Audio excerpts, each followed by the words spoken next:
Mana o'sha proyektimiz o'z nihoyasiga yetdi. Usta Azbek akamiz chiroyli qilib, yaxshi holatga keltirganlar. Hozir buni qisqacha videodan, qisqa kadrlarda ham qo'yib ketamiz va bu yerda yana qo'shilgan narsalarni ham tushuntirib ketamiz aka. Charchamadingizmi? Zo'r chiqdi. Xo'sh, bu yerga qancha rasxod ketdi aka? Qaysi holatga keldi ularni ham qo'yamiz.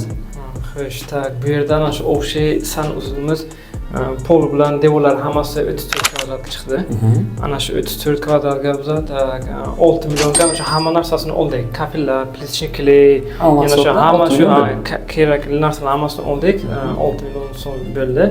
Bizning xizmat haqimiz bo'lsa, biz kvadratini 120 ming so'mdan terdik. Undan tashqari ana bu stiklarni evaksni fuga qildik. Burchaklarni 45 gradus qildik. Yana ana shu 3 ta polkacha taxlab berdik. Bular hammasi отдельно ichiga kiradi, отдельно ish bular.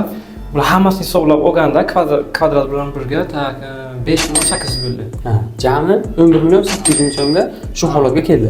Shunday bo'ldi.